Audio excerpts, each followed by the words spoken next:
mo siya ang sigit sa mga dinosaurs diri. So nagsunod na kami sa Robinsons. Nagpilang bayad kami ticket. Medyo ano siya, mahal siya. 350 for the dinosaurs na makita mo, makaka-experience ito sa sunod.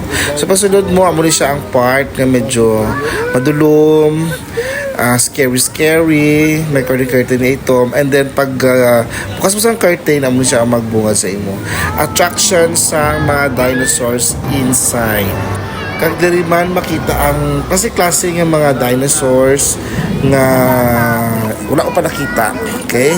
Excited ang mga bata. Actually, mga bata dili excited sa ilang mga sounds and others. So diri nga part makita mo ang dinosaur nga nagakaon, and then ang mga dinosaurs dili nagahulag-hulag siya, flexible siya, tapos mabatian mo ang sounds, no? So makaano gid ang bata, makahambal siya nga ay amo gani ang sound sa dinosaur, amo gani siya maghulag. Okay, ari siya nagapirik-pirik ang iyang talinga, tapos syempre may sound man siya gyapon. Diri naman kuano siya ng mabalaba liog nga pwede ka maka-feed. Actually, kung damo ka mo, pwede kang maka-feed. Masaka lang ka magpakaon-kaon sa iya.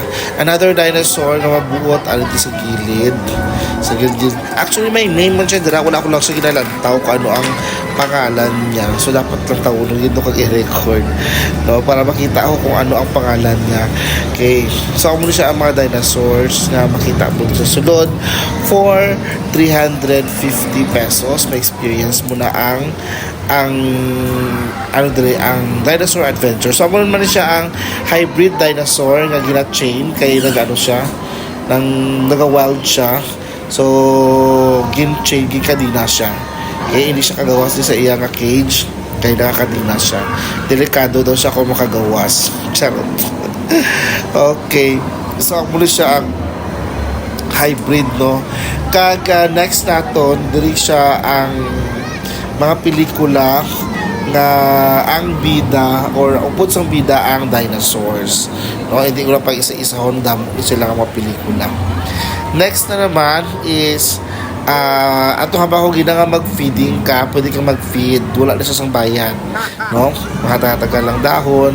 And then another one diri sa may daw telescope mo niyo na pwede ka pagtantaw mo dira, may makita ka dira nga mga dinosaurs magyapon, lain-lain yung mga dinosaurs yapon, lain-lain ang setup nila, no. Naka-cage mo na sila kay bawal, okay, mga delikado sila ng mga dinosaurs yan. So damo ka tanawon dito makita mo nga mag-enjoy gid ang mga bata, no. Hindi lang sa TV rin dapat ma-actualize nila kung ano itsura dito sa mall mismo. Okay, again open siya asa sa 29, asa 25 daw, 25. So i-grab nyo na. Thank you.